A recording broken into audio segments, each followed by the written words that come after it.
What's up, everyone? We have Bobby Whyte, owner of HyPower Performance. He is a skill development trainer as well as a strength and conditioning coach. Welcome, Bobby. Can you tell us a little bit more about yourself and what you got going on in North Jersey? How's it going, everyone?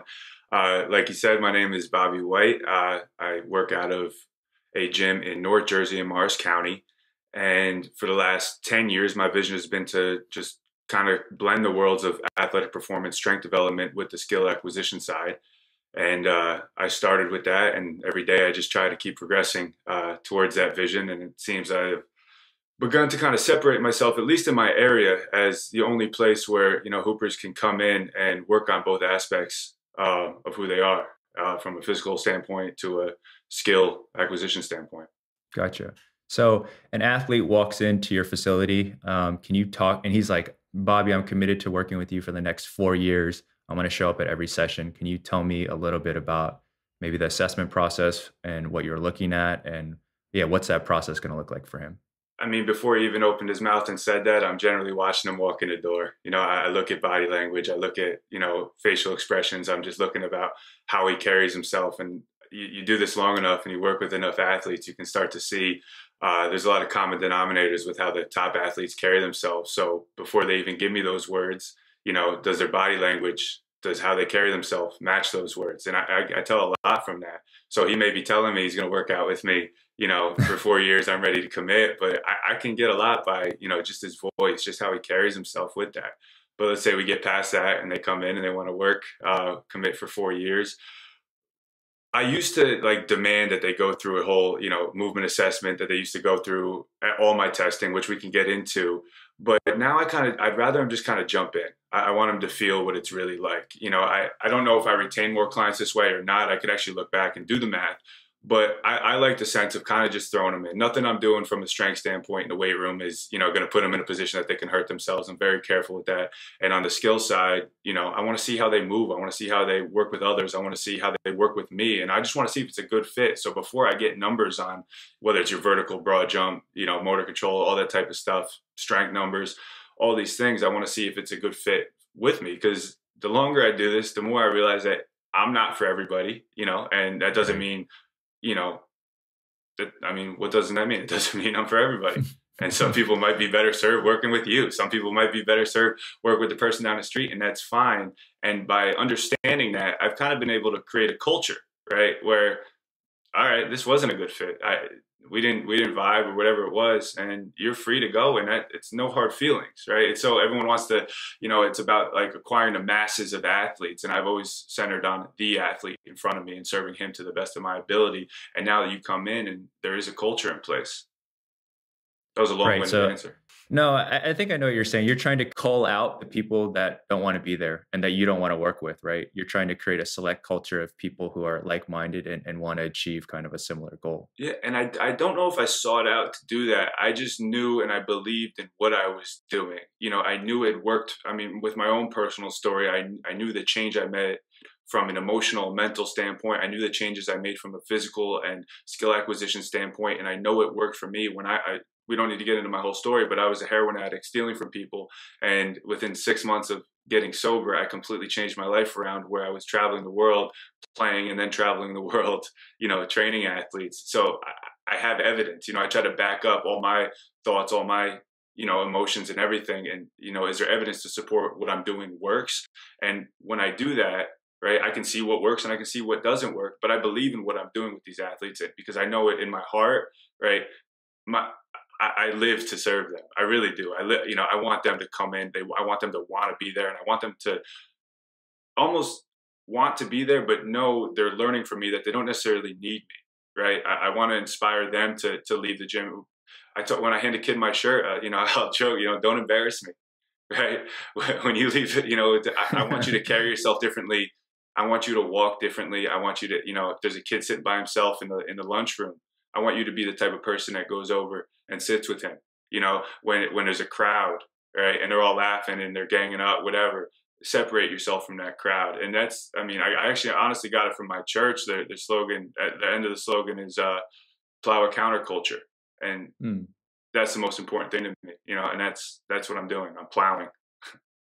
Yeah, I think that's an important point that you're not just building athletes, you're building people of character. And basketball, while we think it's life, there's just so much more to an athlete and just your athletic performance, especially as a teammate, like being a good teammate and just being a good person. Can you kind of walk us through maybe like a typical skill development workout that you do with I think you have 3 tiers of groups, and kind of maybe while you're walking me through that session, highlight kind of the missing links that you see in skill acquisition and how you are integrating those concepts into your workouts. Yeah, so how I split up my groups, I've got beginner, level one, level two, level three, and yeah, so level three is the top, beginner is the bottom. So I actually have 4 levels, and in every level, I'm trying to meet the athlete where they're at. I coming up, there was a lot more crossover at this cone, crossover at that cone, do this move. Where even me in the beginning, I'd be prescribing the answers. I'd be prescribing the solutions. I would tell them how to do things, and I thought I was getting into nuances and this and that and technical, tactical stuff, but it was really just like kind of my male brain trying to make sense of everything. So Right. so now I'm looking from a skill standpoint where I want people to be able to move with a ball. I want them to be gracefully. Like there's a lot in if if you look well, you fly. Or what? How's it go? Whatever it is, if it looks good, it flies good, right? And Yeah. I'm trying to create people with with just competency with the ball. So there's a lot of just rhythm stuff, walking naturally, rather than getting in a stance, 50-pound dribbles here, this and that, and putting things. I want them to just build comfort and so we'll do walking. I'll progress to skipping drills where I want them to just skip like they're skipping through the park, naturally, loose, smooth. And now, okay, they can do that with their right hand. Now, can you do it with your left hand? Right? Now, can you skip gracefully and just cross the ball over? Okay, we got that. Now, can you skip with the ball through your legs? All right. Now, can you skip, go through behind without messing up your feet and just keeping that cadence, some type of rhythm? And generally through just that walking to skipping drill, there's really nobody that comes in my gym for the first time that doesn't get stuck somewhere along that progression. For even my level three top guys, they come in Mm. for the first time, and I have them skip through behind. They're gonna be turned. It's gonna get a little bit wonky, and they're gonna have to figure it out. And they're gonna ask, well, how can I improve upon that? Well, go do it. So that's the beginning of the skill. I just get them moving with the ball, and I've got different stuff like that where I'm just trying to build smoothness. And then I do a lot of just like altering their positions where I'm going to almost, the only thing I really care about is their starting position, where I want to put them in a Mhm. athletic posture, and I want to work on just moving out of that athletic posture. And I'll start with, one step. Can you move one step and maintain that posture? And for people that don't know what I think athletic posture it is, feet shoulder width, or it could be a basketball stance where it's wider, but you bend your knees till your heels are about to come up, chest proud, and that's your athletic posture. It's going to be different for me at 6'7" than it is for you at your height. Mhm. And then it's just moving there. Now I'll progress that to running and same kind of stuff. Run, I can, from an athletic posture to a run, to a dribble move, to a finish, to a shot, all of that. And then honestly, I just tweak different starting positions, different things, and then I'm trying to just put them in positions where they have to rely on their instincts and react. Because I think predominantly kids, athletes, even pros are going to skills trainers, and they're working on half the equation, if that makes sense, where you're working on reps without any context of the sport itself. And, not that that's not good, but at some point we need to infuse some sort of chaos with our athletes that is going to mirror the chaos they're going to experience in a game. So I try to get them, honestly, as quickly as possible into stuff like that. And a lot of kids want one-on-one private training. It's not a one-on-one game. So I hope I got through that too. No, I think you bring up a critical aspect of skill acquisition is that a lot of people focus because maybe that's how they trained on the repetition, right? Like you said, we're going to start off with right hand pounds. We're going to start off with left hand pounds, like crossover side to side. But that's only, if someone has never played basketball, that's cool because they need to know how to dribble a basketball and they need to stabilize the skill, right? But as soon as the skill is stabilized, we need to destabilize and introduce chaos. Otherwise, it'll never transfer to the game. And I think that's kind of the half equation that you talk about and that I've had to learn the hard way too, is that I wouldn't even say it's half the equation. I would say it's like maybe just the first 10%. I was And being actually, generous. a lot of the skill acquisition happens when you introduce the chaos, when you introduce the one-on-one, two-on-one, three-on-one situations, and a lot of constraints-led approach that I see you integrate a lot with your athletes. I think that's where it actually sticks. If you watch other skill development trainers who are actually getting results with their athletes, they are maybe knowingly or unknowingly doing that as well. Yeah, and a lot of skill trainers with big names out there are training guys that had big names when they came in, and they were already great athletes. So I Yeah. try, and I'm getting to a point where I have a lot of Context. yeah, I'm trying to, I'm getting to a point where I've got tens of college Division I high level players coming in every week, and it could be real easy to kind of throw the balls out there and do some stuff that's going to get them excited. But again, what you talked about, destabilizing, right? That I want them uncomfortable as much as I can. And the better they get, the harder it is to find things that make them uncomfortable. And maybe it's an emotional discomfort that I want to put in there, right? Mhm. I have a player right now. He's going to be a freshman next year at a Big East school, and he's phenomenal. He can shoot, he can dribble, he's got bounce, he's an athlete, he's in everything. But I see his weakest link right now is how he works with his teammates. And you give some things to him that he doesn't like, or you put somebody on his team that he's not happy with or something, and he doesn't have the ability to relate to them. He's so good, right? But now what's going to be this biggest separator from here, and I believe he's got NBA potential, but it's how's he going to fit into a system? How's he going to fit into guys that aren't always going to do what he thinks they should do, right? How do you communicate to different personalities? And like that's the if I'm always looking through a lens of like, where are the weak links? Where are the weak links? Where is this athlete at? How can I meet them where they're at? I'm always going to be able to find new drills, new solutions, new methods where I'm not leading. I know my whole thing is good drill. It's a complete joke, right? My Yeah. my my drill, I go into the gym honestly with, I've been doing this long enough where I've got a lot of ideas and I always know how to get to, but I'll ask a player, hey, what do you want to work on today? And he'll give me something. And I just, all right, let's add some constraints to get the adaptation you're after, and then we're off. And then from there, it's kind Right. of plug and play. Feel more like a DJ almost. You're going in with a set list, but you're going to go based on the vibe of the crowd on what you're going to do. Yeah. I think um, you're able to do that is because you operate from a set of principles, right? The only reason you can plug and play is because you know the principles that you're trying to instill with your athletes versus the reason other trainers, have to maybe, I'm not trying to bash other trainers, but what I'm saying is like they have a set menu, right? That they know that they feel comfortable with. But like you said, drills as well as exercises in the weight room is just one method to get us to where we want to go, right? And it should change based on what we see in front of us, and we should train the athlete in front of us, not train like what we think is the best drill or the best good drill per se. Yeah. Which kind of takes me to, I know Adarian Barr has been a big influence for you. Can you maybe speak to the concept of falling and why falling is so important? And I know you talked about athletic position, and I think athletic position, like you said, is probably like square one, the base, and then how do you progress to falling and getting people to be fast on the court and be great movers? I'm going to go back to kind of the male brain thing I said before, where I think even me, it's how much can I squat? How much force can we create?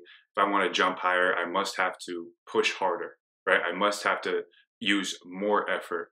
But take any great basketball player, any great athlete, any great competent mover, anybody you've ever seen highlights of, there's an effortless quality, right? Hmm. There is just an effortless quality, and that's what I'm after. Is effortless. I mean, that's the ultimate goal where we move on the court and we play our sport beautifully. It's effortlessly. And where does the pushing, where does the squat max, where does all that fit into that? There is some stuff, there's a little bit, but ultimately the way I describe it, we all work with the same 9.81 meters per second squared, which is gravity. It's the rate at which things fall. So whether I'm 6'7", 230 pounds, or I have a female athlete that's 5'5", 130 pounds, we can fall at the same speed, right? Where we can move at the same speed. So it's more about taking the brakes off and taking these things that are getting in the way of us moving effortlessly and letting people experience that. I mean, even the easiest example right now is Luka Doncic. He's not overly explosive. He's not overly. He's not explosive at all, right? But he's got a way to win the position battle, where we look at everything as a race, where he will fall right behind a defender, then he'll kind of just fall into the hoop, and then he's so patient and so smooth, you can't speed him up. And I watch him play, and I watch basketball every single night. These top players are falling. They're falling. They're falling. And that comes in where it's not a tall, we have to set that athletic posture, knees bent, right? And then that falling is coming from our shins, right? Where our shins are vertical, and can we just let them fall to horizontal? So I'll start it with just that fall. We start in athletic posture. I let my knees go forward and my heels come up, and I go as far as I can. I'm going to feel that falling sensation, and then I just catch. And where now kids, athletes, anybody learn that falling isn't dangerous, because our brains are going to stand us back up. And then it's kind of following that middle ground where it goes from out of control falling to now how can we manage it and smooth everything out. Right. And so I think that's a lot of, and I'll link some of these drills where you start some of the athletes on the ground with the ball, just so you get that shin angle that's more parallel to the ground. But then the other concept that, that is falling forward, and that's kind of more the acceleration. How do you then work on the aspect of deceleration and being able to kind of stop on a dime? Because I've seen you do that quite a bit as well. Yeah. Well, we start with the acceleration, and then it's you're going to have to stop, right? So I think if we can get that first part, that acceleration, that falling, the landing is sort of built in, right? Where, yeah, we want to train it and we want to be able to stop, but if we can't move, the stopping doesn't really matter, right? Defense is guarding me, right? I'm going to create separation on that stop only if, right, I'm moving and getting him to move, right? I think like the mom seatbelt, mom driving, right? The mom stop when she slams on the brake, right? That's what we're trying to create. So that mom stop, which is going to, put a defender on their back or whatever. But how do I train that? All right, let's get him moving. All right, we see him moving. Now I could have him stop to a whistle. I'm going to think off the top of my head, right? I could have him, we could put them in live drills where you get 2 dribbles and then you need to hit a single leg, like under drag stop, right? Or stop at this point. I want you're going to start on the baseline and start, and you're going to go as fast as you can, stop on a dime at this spot. And then, once I can see that they have that, I just progress it to more live and infuse more chaos. Right. And I see that when we talk about chaos, I see a lot of that chaos in your finishing drills. Can you talk about more about your principles with finishing? And, if based on my observation, I would say that you are trying to get your athletes to self-organize instead of cueing them, and trying to allow them to come up with maybe creative solutions. Can you talk about, how you do that, and then also the carryover you've seen? I'm sure you watch a lot of their games as well, and you see the progression of a lot of your athletes. I'm really glad you asked me that, because I've been thinking about this a lot, and I've been laughing, thinking about all whether it's coaches or people commenting that you're never going to do that in a game, right? And what I've come to think about is you are severely underestimating the intelligence of my athletes. There was a drill I did where I had them taking off 2 feet from behind the foul line, jumping over a mat, clearing about, 10, 12 feet in the air. And I progressed it to, we started, I just want to make sure it wasn't dangerous. Can you do it without a ball and clear this thing? Oh, they did. It was easy. All right, then I put a ball in the hand and told them not to shoot. And I get comments like, they're never going to take off from that far in a game. So do you think doing one drill with them that they're all of a sudden going to want to take off 2 feet behind the foul line in every drill that we do? No, they're not idiots, right? Or they're going to go up, touch the backboard, touch the other side of the backboard, and then finish. Do you think every time they go in there now, they're just going to do up and unders or 360 layups? Or no, they're not that dumb. These kids are incredibly smart. But what I'm trying to do is give them more action capabilities, right? So now when they get in the air, like think about what's happening in a 360 layup or backboard tap finish, the amount of quick focus that takes from that tap to locate a spot and put the ball where you want it. So we're going to have a successful outcome, which means the ball coming through the hoop.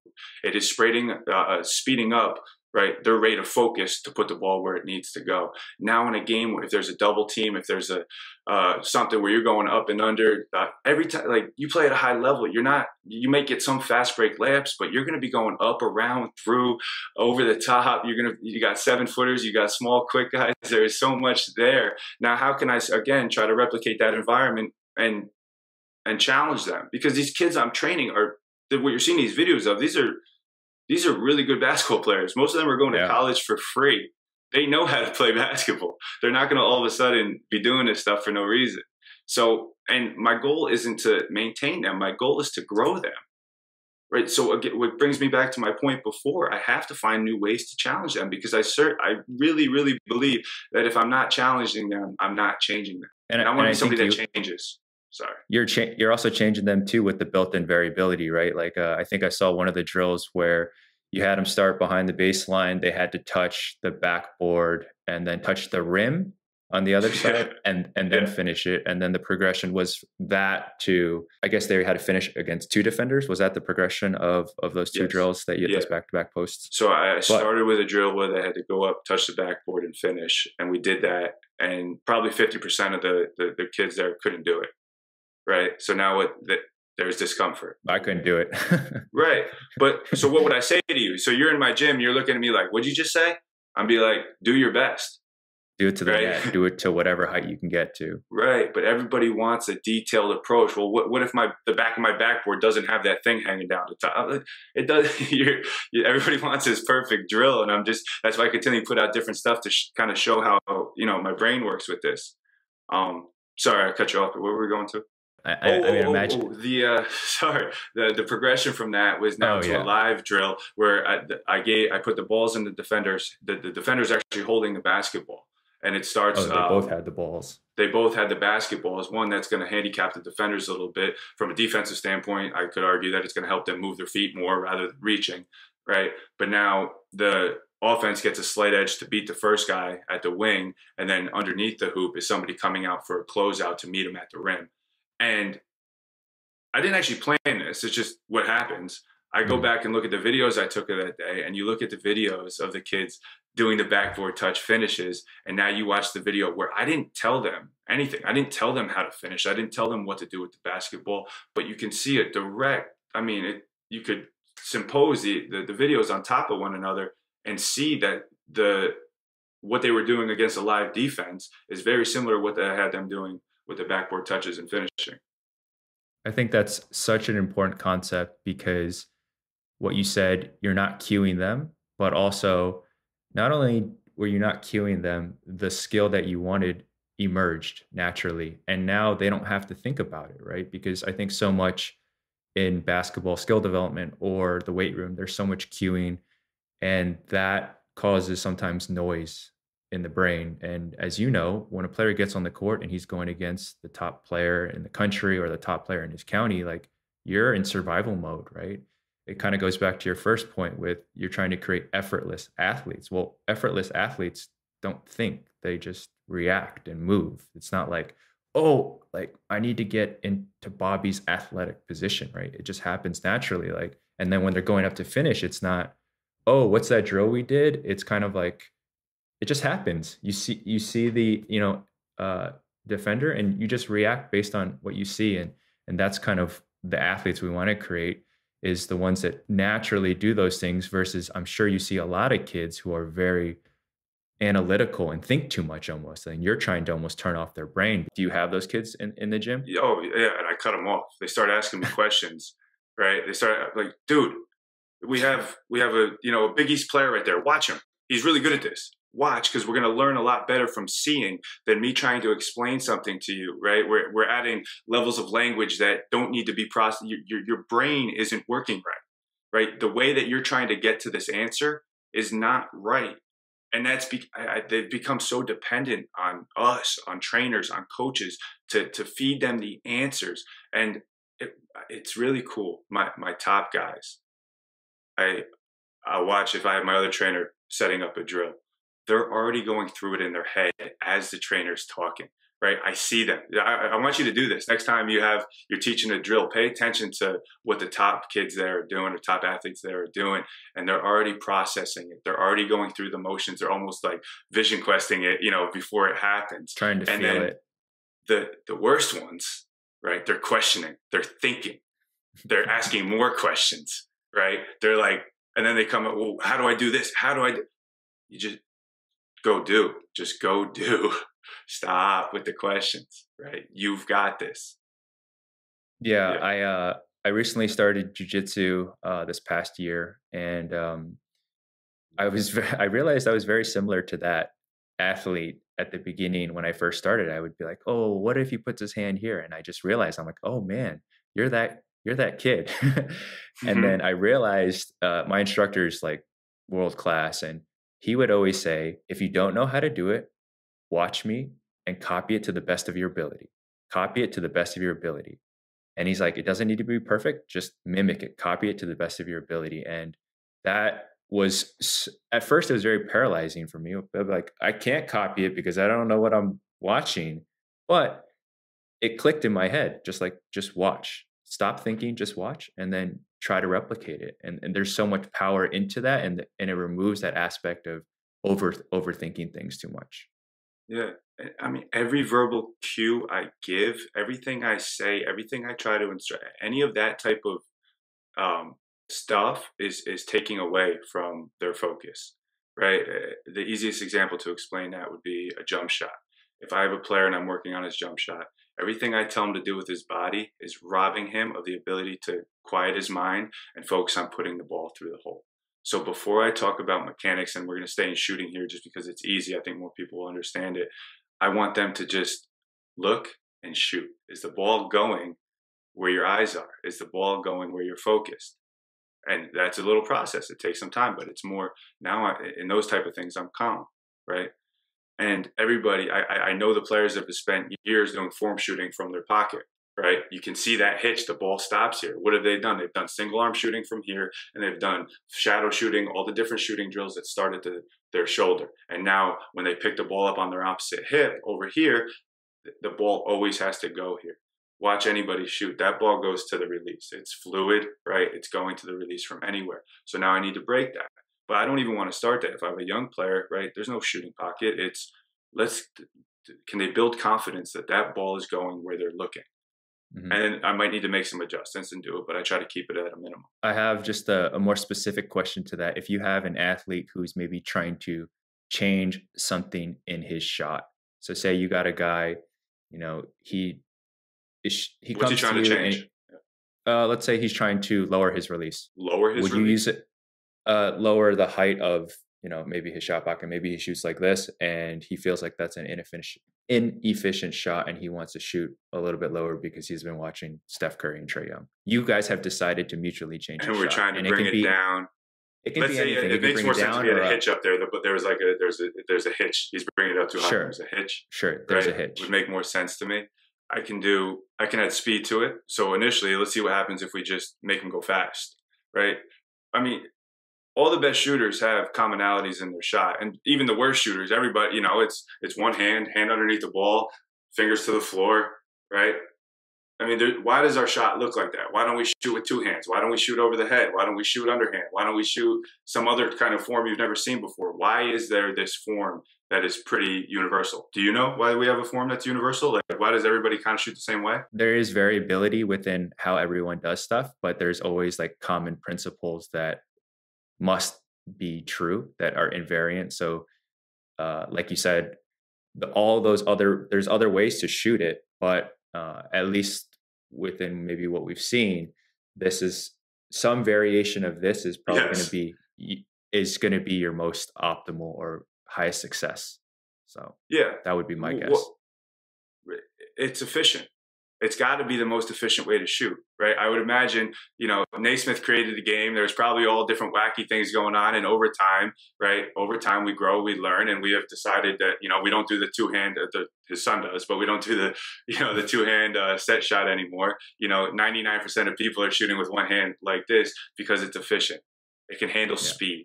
It can handle imbalance. It can handle, right? I want to be able to shoot in chaos. It can handle that chaos. This form was built because it's probably the most efficient way to shoot. And I'm not trying to get into nuance. I'm just saying generally the shots are very similar, right? Because that's an efficient way to shoot. So now with that thought, there's an error. And if I want to correct that error, a lot of times I will feed the error. Okay. So the error is a hitch. The error is a weird set point. The error is something. The error could be he doesn't follow through on his jump shot, right? He gets here and it's not a nice flick. All right, what if I just tell him to go as fast as you can and focus? All I want you to do is look, and now we're going to go add speed to it. Add speed to it. It's very hard to have a hitch, right? If you have speed, you're gonna feel it. You're going to feel that hitch. If you don't have a wrist, if you don't have that snap, and you add speed to it, you're probably going to shoot the ball over the backboard, and they're not going to need the feedback from me. They're going to get it from the ball not going where it's supposed to go. And they're not conscious, they're not thinking about this, right? But they're learning and they're self-organizing based on what they're seeing happen to the ball when they shoot, just by making them go fast. And it cleans up a lot of things. So that's one way I would do it. And the other way, if it was like a thing, I would try to do more. It's easier to go through like actual examples. So I don't know. If you have any other problems, and I could just tell you how my brain would work. Well, it's something that I experienced with Jeremy. It was because we felt like his shot was inefficient because it was a higher release and it took more. Efficiency is about energy expenditure, and him shooting 500 shots or making 500 shots felt very taxing, right? Versus when we watched the Steph Curry, or when he was teammates with Trae Young, we saw how effortless, going back to the effortless component. And in my brain, if I want a player to play very long, for as long as possible, I want him to be as efficient as possible, right? An efficient mover, efficient on the court, efficient everything, right? Because then he's expending less energy, which means he can recover faster and he can play the game easier. So having said that, that's something we worked on, where, if I pull up his release before, it was probably like this, and it was like more of a slingshot up here. And we tried to lower it. So for two reasons, the efficiency reason, and then also to be able to extend his range out, because with his current form, he couldn't shoot from the logo efficiently or consistently. So when we changed his form, he was able to do all those things. So I had multiple ways that I kind of went about it, but I like to hear how other people would approach the problems, because I think maybe sometimes I didn't approach it the most efficient way. Now I have an idea of exactly what you're saying, and that helps me a lot. A lot of times that bringing back behind your head starts on the pickup and where the ball is, where you'll see the ball is far away from their body, right? So if the ball is far away from my body, I can't. So the ball is extended, my arms are extended, right? The only way to get that shot back forward is to bring the ball back. I can't, if the ball is extended in front of my body, there's video on this podcast so they can see me. So the ball is extended. I can't shoot like this and keep it extended, right? So I'm going to lift, and then to get it going back that way, right, I have to bring it back. So an easy fix is start here. Now let's go back to my speed. All right, add speed to it. And depending on how far you are is actually going to change the lift point, right? So now that ball is tight to my body, right? The farther out, I'm going to need to get it more horizontal. I'm thinking in levers now, right? It's going to be more here. If I'm closer, it might be a little bit higher. That's what I would think. That's what I would probably have done. No, it's exactly what happened, because when he was catching the ball, he was catching it like this with his hand down, and basically he would dip like this, and that would automatically have to create this catapult action that you're talking about. So the first correction that I stumbled upon was I would make him show me his hand like this and tuck it like this. So when he caught it, it was exaggerate. Yeah, I don't know if it's exaggerate the flow, but it was kind of impossible to go from here to to hear. It just felt so weird, right? Like if it's here, like automatically, it's a very like Yeah. you want to go forward. I want And to so stop. Do you see how we're talking right now? And like, you're not taking any offense to like, my way is right. There's no ego involved here. I wish this could be the conversation with skill development where everything out there is do it this way, do it. But like, I'm wrong all the time. And it's not even wrong. It's just, I'm looking at things with the lens, like I said before, of how can I improve myself? How can I improve my teaching methods? How can I get better? And if everyone stopped, like, we could just have conversations like this and you could look back, hey, maybe I could have done this a little bit better. And now you're going to do it better for the next athlete.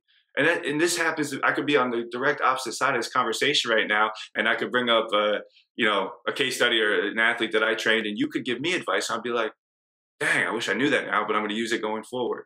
This is what it should be. no, yeah, I mean that's why I was most interested in having this conversation with you because I know that you kind of operate from that mindset and kind of the conversation we have. But there's two things that I see that go wrong. Is one, it's like an echo chamber. So either everyone just wants to copy kind of what everyone's doing, or two, people just want to tell other people how much their training system sucks or laugh at it. So it either falls in kind of those two camps. But I do think, having this healthy discourse and dialogue is kind of what moves this industry forward and it gets us better. That's all I care about is my athlete getting better and am I evolving as a skill development trainer? Like I've seen your drills since we talked about when you were in that last gym using like shoes as cones and in your cutoffs, like in that small box to the drills you're doing right now. And they don't look the same. And I'm like, good. He's evolved. Like every off season should look a little bit different. And if you're doing the exact same sequence every single time and the exact same workouts, to me, I'm wondering like, yeah, how much no one's perfect. So if you're doing that, yeah, either you're God and you found the ultimate perfect training strategy, or you're not really challenging or being open-minded to how you could do things maybe a little bit better. I wish it would switch from what you're talking about, people copying others, and that it's all imitation. You've got up and coming people imitating the people that are established, have followings, that have the views in this, and you see so much copying, so much imitation. I wish it could switch from that copying, imitate mindset to learning. Let's Which let's isn't focus on learning. Yeah, which isn't bad. Copying, I don't want to say copying is bad. I would say it's bad if you don't know why you're copying it. that's the Or learning. We need a learning yeah, mindset. okay. Okay. That's So what what I'm I'm. saying, Yeah, Paige. yeah. That's what we like. So yeah, you see something I like, reach out. I'm very I mean, I don't, I'm not gonna get beard and tattoos. I think I'm pretty approachable. If you ask me a real thought out question, I'm gonna do everything I can to answer it. And that's Yeah. my mentors, the people I learn from, the people I've studied under, are the same way. Um, No. and that's what we all come in, kind of copying other people doing this, and that's absolutely normal. But let's not just copy them. Let's try to learn from them. And then we start learning from a whole. And that's what I've done. I've learned from so many different places that now I've got this thing that I don't think anybody could replicate because I'm the only one, with this brain. I'm the only one with the experiences that I've had, and there's nobody. I don't fear competition at all because nobody can out Bobby Whyte. Bobby Whyte, right? Right. And I don't compare. I used to coming up. We used to compare to other trainers that are perceived more successful. I've unfollowed everybody that kind of was making me feel that way.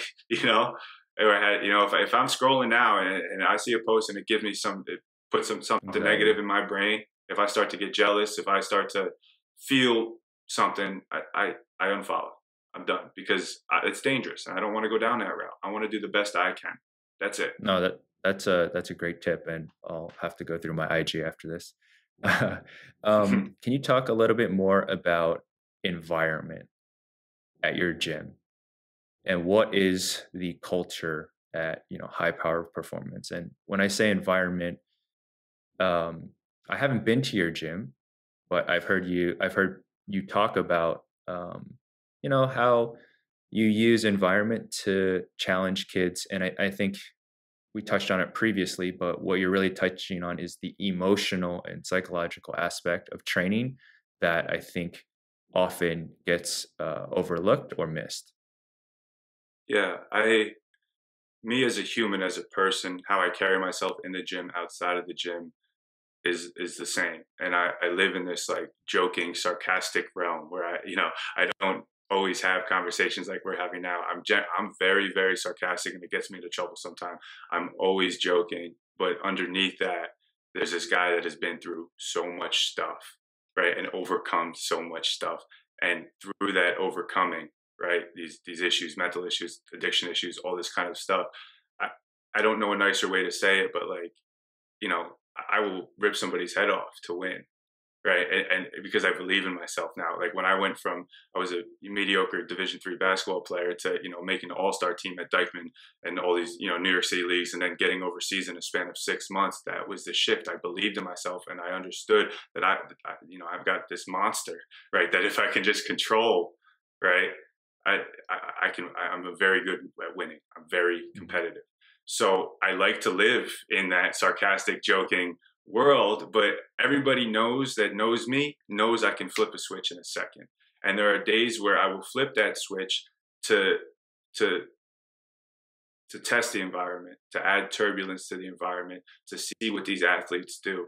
I cap all my classes at 8 on the court and 5 in the strength. In the strength setting, I had 9 kids show up on Monday to the strength training. I have an app where they can reserve and they know it's full. When these 9 kids came in for strength training, they were my higher level kids, level 3 Hmm. college players.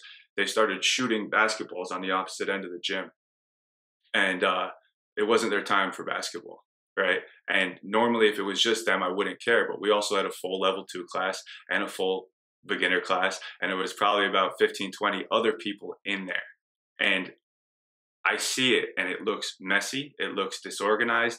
I don't like it because I never know who. This is why my business is successful, because I'm this, kind of maniacal over things. I don't like things that look out of place, that look disorganized, because I hate walking to gyms and watching basketball that isn't basketball, right? Where you got 9 kids standing in a line while one person is dribbling, stuff like Hmm. that. And I never know who's going to walk in my gym. So I called them all over, and I said, what I said, I'm trying to remember. No, I said I had, there should be 6 here right now because one of you took the time to actually text me and see if it was okay, if you could come. And I'm okay with 6. I'm not okay with 9. I'm going to let it slide today, but that's never going to happen again. The next time this happens, I'm going to send you home. I don't care who you are, how many followers you have, what school you're going to next year. I will send you home. Also, the next time you come in and you have a lifting session and there's people around and you want to go just start shooting around, it's not allowed. And they're like, are you serious? I'm like, I'm 100% serious, because the reason that you're here, whether you know it or not, is because this is how I operate. That where every other basketball guy strength, is going to let things go or whatever. And I'm successful now, let's say. I could very easily rest on these, those kids are just messing around. It is so easy to lose success. It is Yeah. so easy to get, just rest on my laurels and just, let it go and, oh, it's good. Right. And I refuse to do that. And I would rather make a big correction in the beginning, get loud, make this, than have to make small ones for the next 2 hours. Yeah. Well, also what I've seen is the competition aspect. Like people want to compete against each other, and then other things. These are just my personal observations. You can always correct me if I'm way off base, but encouraging failure, encouraging a lot of mistakes, and not people being so worried about. That's why I think there's a lot of value in the group training, because the people who are very conscientious of others and what they think, like you're forcing them to mess up by exposing them to a very difficult drill. And you are introducing that pressure aspect, especially if you're doing shooting, and it's you got 8 guys and we're making 8 in a row or 5 in a row, and you're the 5th guy to go, and now you're kind of feeling the pressure and you miss, and everyone's like, oh dang, okay, let's go again. Yeah. There's these aspects that you don't get in one-on-one, and the concept of just mimic, like you're pairing a guy who might be D1 or going pro with maybe your highest level sophomore kid, and he's able to see, okay, that's where I got to go. That guy, if I if I want to be better than him, I got to be able to do at least those things if we're the same height and we have the same style of play. But I think those are all the things that I'm like, when I think about maybe running a facility one day, or doing more group training, I'm like, I really uh, think those things are so invaluable. Yeah, and I'll have my little tirade things, where I go off and do that, but then I explain to them why I did it, and 3 minutes later we're laughing,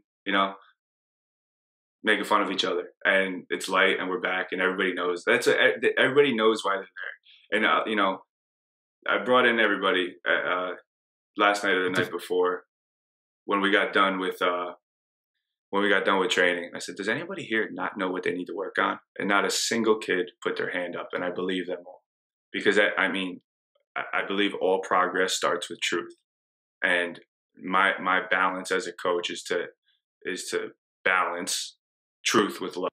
If I'm overly truthful, overly harsh, it's not going to be heard. And if I'm overly loving, if I'm overly caring, they're not going to hear the truth. So it's about balancing that at all times. Yeah. And honestly, it's a family culture, right? Would you say like your players feel like part of a family? And I think just having that family relationship allows you to speak kind of that brutal honesty to athletes and give them criticism, because they know it's coming from a place of love, right? And the ones who can't handle it will leave. And that's fine. Or won't say, which is fine. And that's fine. My wife handles the back end for the business, and it like brings joy to my heart when I hear her say, this might not be a good fit for you. Right? It's like, and that's okay. This might not, you don't have to be good at basketball.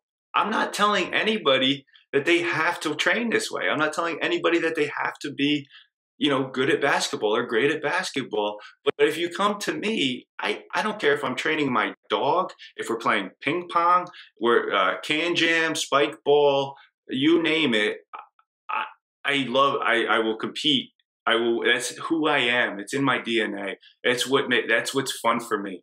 And I know I don't get, if I lose, it's okay, right? I've gotten better at that, right? But it's okay. The competitive edge is something hard, but then also because I was very similar in wanting to always win, but then I learned like, okay, well, even in my losses, like how can I get value from my losses, and how can I maybe work on a weakness? Like if I'm always winning, like, well, let's find a way to lose by working on the thing that I'm worst at. If you're always winning, you're not playing at a high enough level, right? Yeah. If you're not failing, you're not doing it hard enough or fast enough. It's not in the winning. It's in the, like, it's from the Inner Game of Tennis. Have you read that? Yeah. Where they just talk about like what the true beauty, what the true beauty of competition is if I give you my best, right, and you give me your best, right, that's the only way to really bring out each other's best. Where if we don't have that environment, we don't have that competitive environment, I will never really truly know what I'm capable of, because it's impossible to do it without somebody competing against me, right? In team sports, in this, in anything.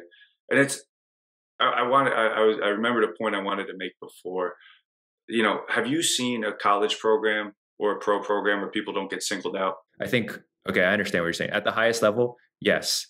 If you're doing something that is not appropriate or not to the level of the team or the standard that has been set, like someone's going to call you out. Yeah, I understand there's exceptions at the pro level with guys you can't probably talk to or whatever because of the power they have. But I think at the college level, at least where my guys are going, they're going to get called out in front of the team in a game, whatever, if the coach sees something that he wants to change. So again, trying to represent that environment. I don't just pick one kid every time. I pick all the kids. The level that my players want to get to, they're going to play for a coach that will have no problem singling them out when they're competing, whether it's in a game, in practice, and they're going to call them out in front of the whole team. There might be exceptions to this, but from what I've seen and what I've experienced, this is what happens. So again, trying to create a representative environment, right? There were days where I'll single somebody out, but it's not the same person every time. And it's doing it, right, to see how they react.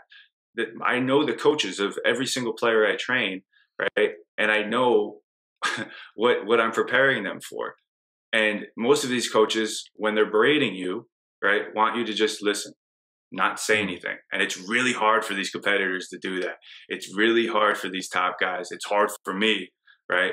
But if you want to get on and move with practice, a lot of these coaches are going to go on these power trips. So I'll do stuff where I'll go on a power trip. But again, what I talked about, combining the truth and love, when I bring them in, I will explain it and then we laugh about it. But I'm trying to make my process as efficient as possible. And over a year, again, that's the lens. How can I make this better? How can I make this more efficient? And I can get all of the change direction. I can get all the linear speed. I can get all the jumping. I can get all the movement, right, when I'm on the court, right? Not that you're going to get all of that in the game setting, but in a training setting, I can. I can do a warm up and get, if we want to work max velocity, we can do sprints, we can do races. There's a whole bunch of things that I can do.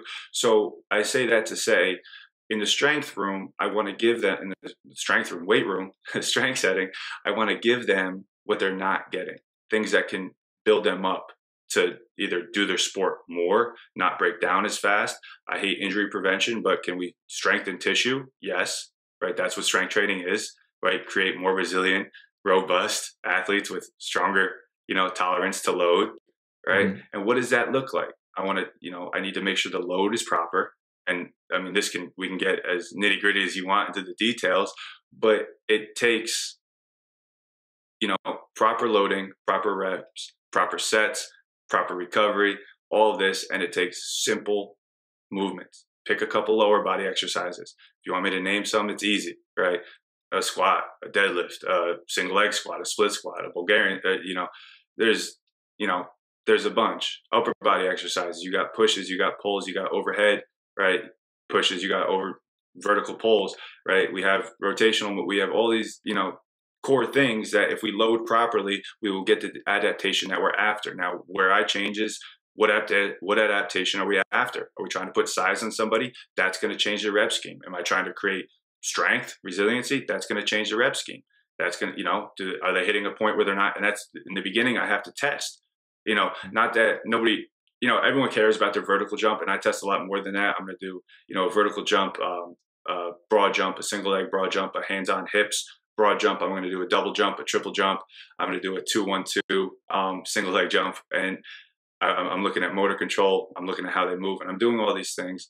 And ultimately, none of that matters. They're here to, either score more points, win more games, get better at basketball, right? And I always have to remember that, because I can start changing. I can start, chasing any one of those numbers. Nobody knows how much or cares how much Steph Curry squats or bench presses, right? How many championships does he have? What's his 3-point percentage? How many, is he going to pull up from half court tonight? So what I do with my strength training, there's three, probably one book. I mean, read one book on strength development and do it until it stops working, and then read another one.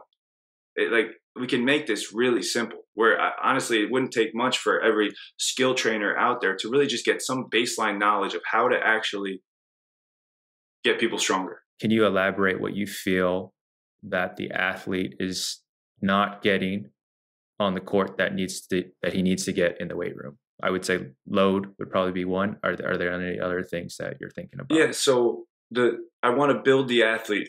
I'm trying to keep this simple, but I want to build up the athlete's physical body so that he can handle the stresses of the game. And right, so the more, all right, squat goes up. Do I really care about that number? But now is he able to tolerate more forces of the game? Hopefully, yes, right? If I put somebody in a single leg pistol squat, right, and they go down about 20 degrees, and then they completely lose control. They can't get down to 90 degrees on one foot. What makes me think they're going to be able to get to 90 degrees on one foot, which is a position we see all the time, might be in a split stance. But if he doesn't have competency over that range if he's standing on one foot, squatting down to a box, he can't do that under control. I know he's not going to have control on the court at that level. So I can open up ranges. I can give him more options, right? That's where I look at, we have task-based constraints, which is games, manipulating those, but we also have physical constraints, right? So if I can get an athlete stronger, if I can get an athlete faster, if I can give an athlete more tolerance of load, right? He's going to have more options when he plays. And that's what I'm trying Yeah. to do. Yeah. Yeah. That makes a lot of sense. And, this is something that I come back to year after year is, anytime I look at an off-season program I wrote or a workout I wrote, I'm like, why did you do that exercise? Why? Hmm. Could you have accomplished it in less? It's Yes. not almost, I think the lazy way is like, oh, well, we'll just add 3 more exercises that address that, because I'm thinking about total load of the athlete, and I want them in and out. I don't want a 90-minute lifting session, right? When I can accomplish that in 50 minutes, because It's, I've gone down all the rabbit holes. I've done it. I've done the mobility certifications. I've gone down not every, I've gone down a lot of rabbit holes. And then if everything I'm doing is mobility, oh, wait, I need to open up his hip internal rotation, this and that. How much time is spent working on an athlete's hip internal rotate or something? Is this moving the needle? Right. And I did it a long time where like, oh, his he's only got 15 degrees of dorsiflexion. We got to get that to 35 degrees. Do we? Is he presenting any symptoms because of his limited, dorsiflexion? Does he have knee pain, back pain? Okay, this is maybe something we want to look at. Is he not able to get to 90 degrees on a single leg or, goblet squat because of ankle mobility? That might be something, but we want to look at. But what if he has 15 degrees of, dorsiflexion, but comes in and can do a backflip and a 360 dunk and has zero back pain and zero knee pain? Do I need to work? Vince Carter, I don't know if this is true, but I hear stories that he had 10 degrees of dorsiflexion. It didn't seem to bother him too much. He had the longest NBA career of all time, I believe. And look at that, man. I mean, yeah. So it's always about, like taking each athlete as each athlete and not trying to fit them into some box that us as trainers or coaches created that isn't real. What's real? What's going to move the needle? Could I increase this thing? Yes, but is increasing that thing going to get him closer to where he wants as efficiently as I want? Yeah. What is going to give you the biggest ROI, return on investment?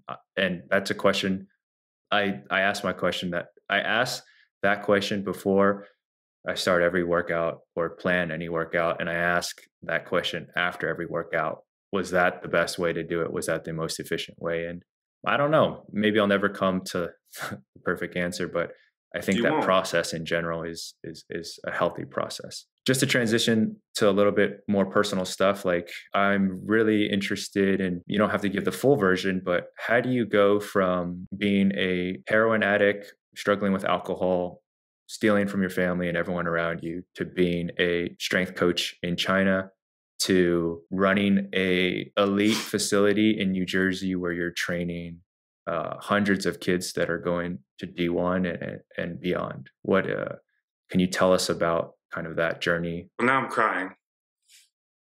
It's perfectly fine. I know it's perfectly fine because this is who I am. I'm a 6'7" teddy bear with tattoos and a beard. And I was from the trying to get out of this. That's who I am. I care deeply. I'm very, very emotional. And that kid that is nice, that kid that has emotions, that kid that cares. I might have to edit the video on this one. He doesn't do well in high school. He doesn't get the girls. He doesn't fit in with the guys.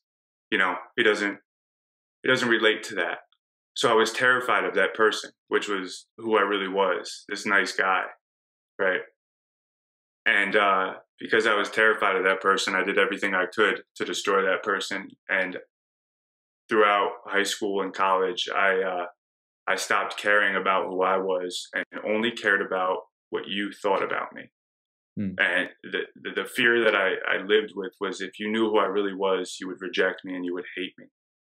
So rather than being who I am, I'm going to be who I think people want me to be. And when you start living that way, there is no bottom deep enough, right? Because I'm going to do whatever it takes. How many beers can you drink? How much it doesn't stop. And you asked, how did all this happen? Why I'm crying is because you can't tell me my God is not an awesome God. Yeah. Like, the experiences that I've had,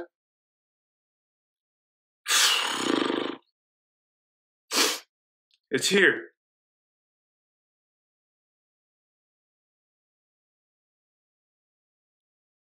So it's that first, all times, that faith and that belief first.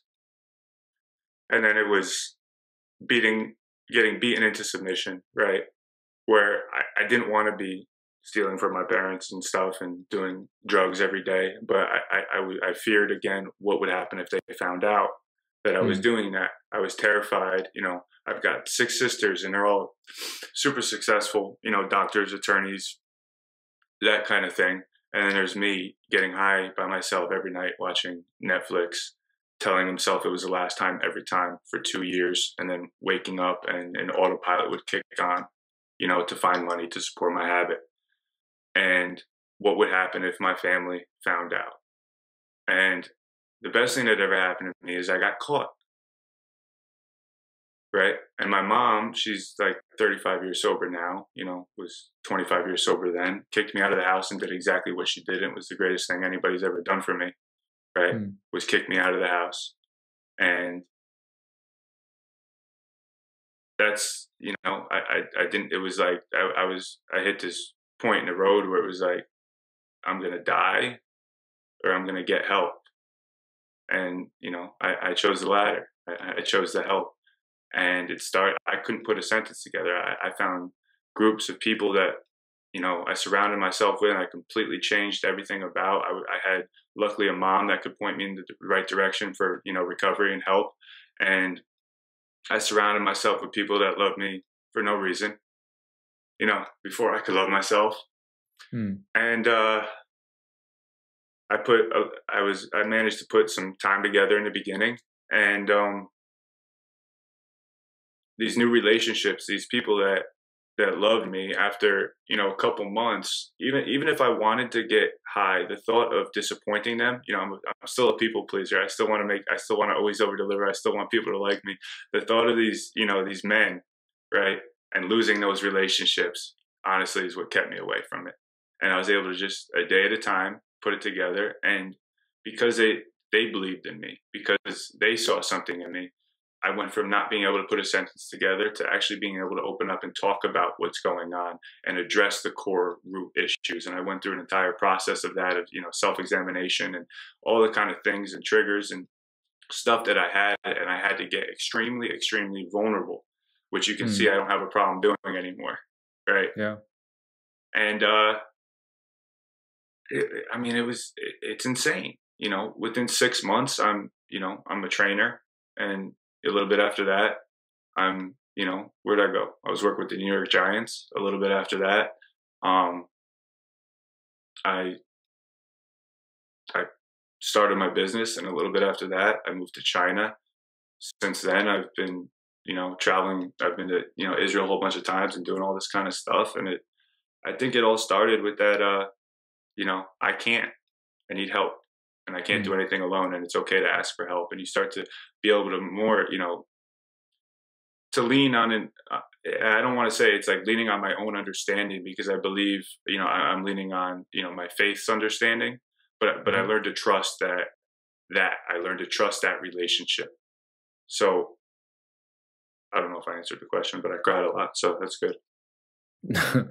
No, I think it's what you bring up is what you bring up is really important, in the sense that you can't help others until you've kind of helped yourself, or gotten to a healthy spot yourself. And I think at your core identity, you love, um, you are very focused. You're a very focused individual, and you kind of wear everything on your sleeve and put 110% into everything you do. And so um, I think, what you shared was you just put all of that energy in the wrong things at the beginning. And, after you're saved, and after you're able to redirect your energy, you kind of found new life, and maybe your calling or your passion in your life, which is, helping others in a sport that you love. So I think that's, beautiful. And I think it's a very redemptive story, and kind of shows,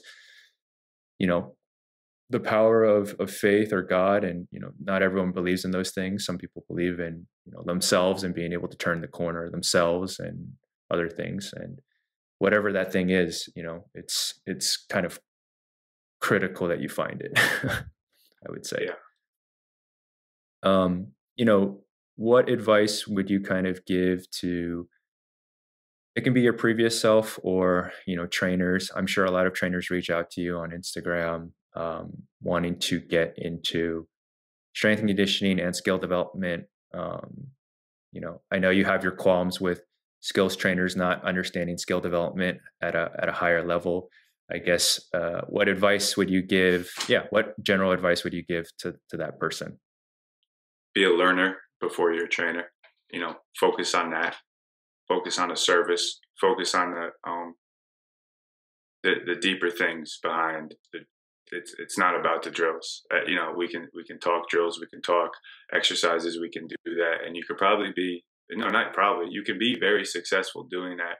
But I know what I'm doing is incredibly more valuable than any of that, because there's no number I'm after for happiness. There's no amount of kids I'm after for happiness.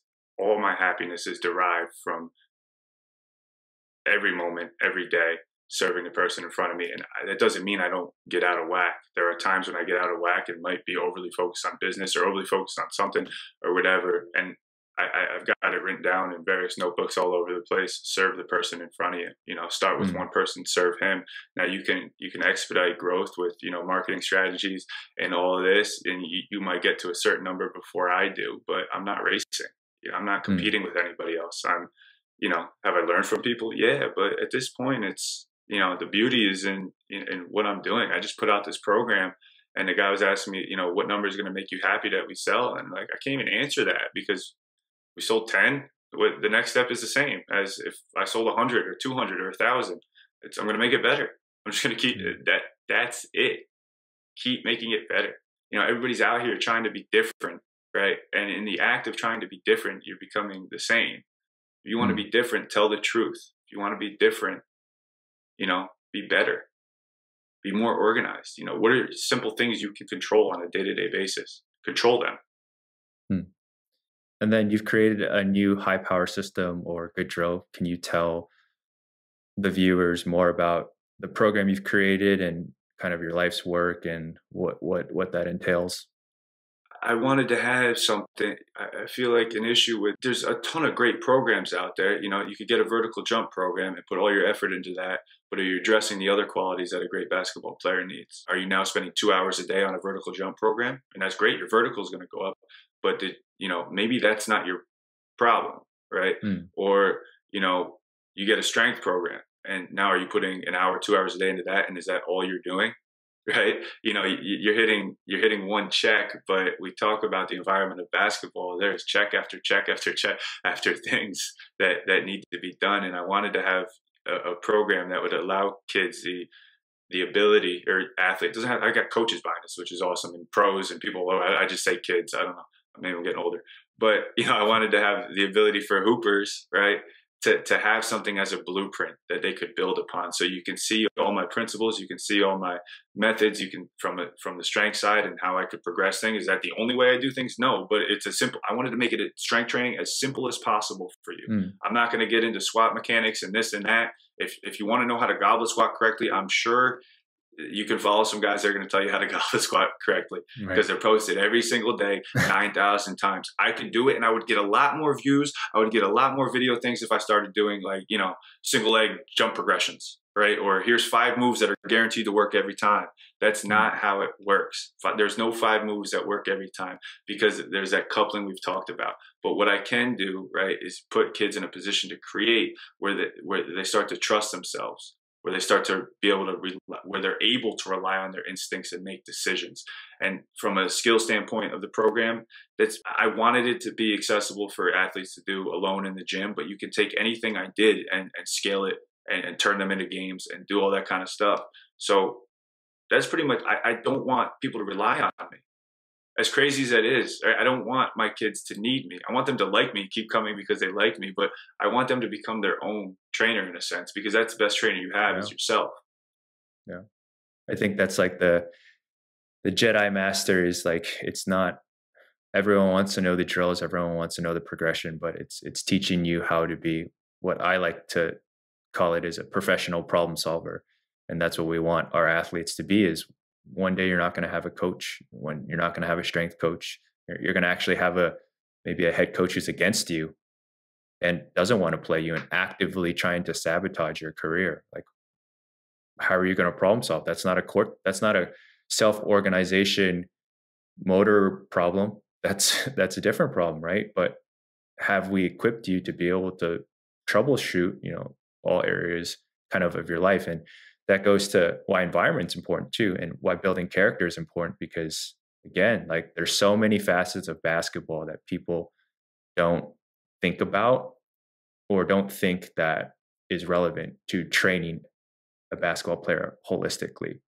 And I just think that to me is like a huge missing gap. And that's why I think trainers like yourself and others out there who are kind of doing things a certain way is going to be extremely valuable and critical for the next generation. So yeah, definitely would check out your program. I bought your program for one of my kids in New Jersey because he loves your stuff and couldn't afford it. So I tried to hook him up with that, and I did take a look at it, and I love the stuff, and I've used a good amount with my own athletes as well. So I really appreciate you being so open, vulnerable, putting out great content, keeping up the good work, helping others, and really hope I can make it up to New Jersey now that I'm in Maryland, or I will be in Maryland, and to see everything kind of in action.